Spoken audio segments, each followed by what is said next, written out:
La vie en rose. Mais c'est génial!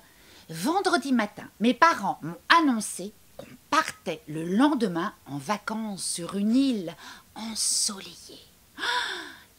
Et comme une bonne nouvelle n'arrive jamais seule, l'après-midi, j'ai eu une excellente note à l'école. 2/10. Les bagages ont été rapides à faire. Mon père a décidé qu'il ne fallait pas s'encombrer. On a pris un taxi pour arriver plus vite à l'aéroport.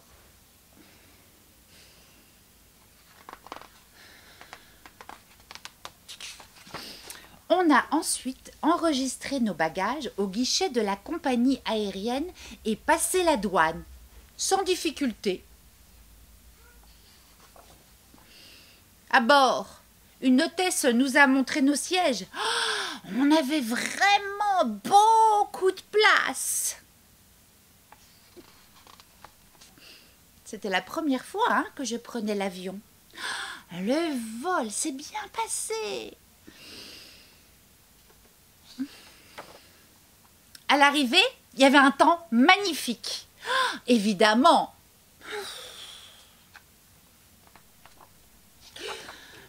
L'île est restée très sauvage, et les plages sont quasi désertes. Oui. Nous avons fait connaissance avec le directeur de l'hôtel, Monsieur Arturo, un homme très sympathique.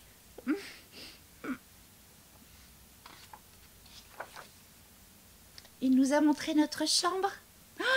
C'était le grand standing, avec une vue panoramique. Pour être honnête, on a été un petit peu déçus par la piscine vide. Mais Monsieur Arturo nous a expliqué qu'il fallait respecter la planète et ne pas gaspiller l'eau. Alors, je crois qu'il a raison.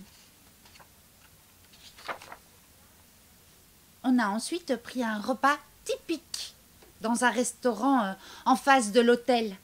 C'était délicieux. Il y a aussi de jolies boutiques d'artisanat local.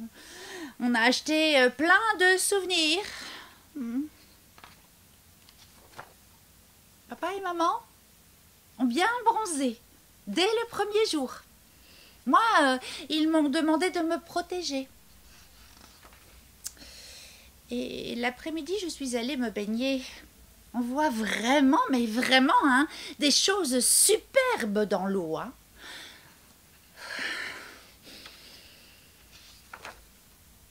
Moi,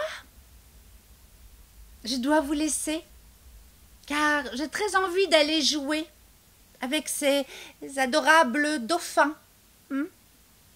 Je vous raconterai la suite la prochaine fois.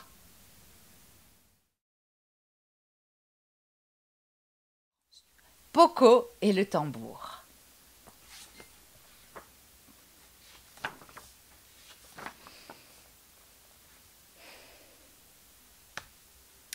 Offrir un tambour à Poco était une grave erreur. Mais des erreurs, les parents de Poco en avaient déjà commis par le passé.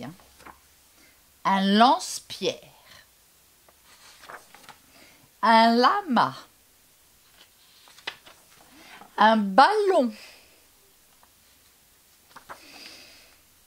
Mais la pire des erreurs fut le tambour. On n'aurait jamais dû lui offrir ce tambour, dit son père. Comment? Répond sa mère. Je t'entends pas avec tout ce bruit. Oh, ce tambour était une grave erreur, répète son père. Ah oui, c'est une excellente idée, répondit sa mère qui n'entendait toujours rien à cause du bruit. Le jour suivant, son père demande. Poco, sais-tu aller un peu dehors avec ton tambour, Mais Ne joue pas trop fort, hein. Nous ne sommes qu'une petite famille de grenouilles qui vit dans une petite maison de champignons. Nous n'aimons pas attirer l'attention. Poco obéit. Elle s'habilla aussi silencieusement que possible et sortit. Il venait de pleuvoir et la forêt scintillait comme une pierre précieuse. Tout était si calme.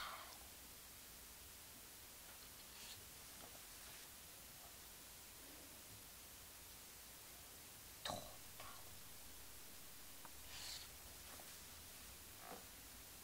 Poco commença à tapoter sur son tambour. Juste pour se tenir compagnie. Quelque chose remua derrière elle. Un raton laveur qui jouait du banjo et se mit à le suivre. Poco frappa plus fort sur son tambour.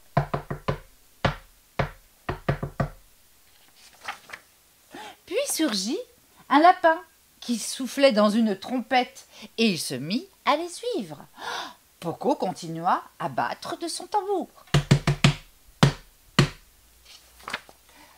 Puis, un loup. Il ne savait jouer de rien, mais la musique le rendait joyeux. Alors il se mit à les suivre. Et Poco frappait encore et encore sur son tambour.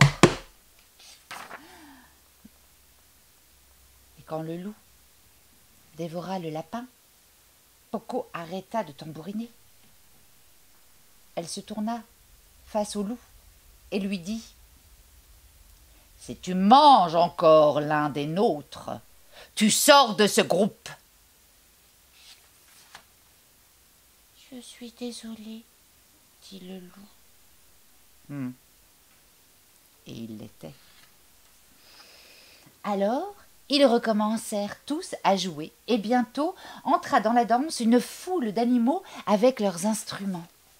Et d'autres animaux encore et encore, heureux d'écouter de la musique. Tous les animaux suivaient Poco. « Poco, le dîner est prêt !» appela son papa. Et pas de réponse. Mais il entendit une musique au loin. Et la musique devint de plus en plus fort. Et encore plus fort. Jusqu'à ce que la foule envahisse la maison champignon et emporte les parents de Poco à bout de bras jusque dans les bois. « Oh non !» cria le père. « Oh misère de misère !» cria la mère. « Je crois que c'est Poco qui mène la troupe, dit son père. Et tu sais quoi ?»« Comment ?» dit sa mère, plongée dans le meilleur chapitre de son livre. « Je crois, elle est drôlement douée, hein, notre fille. »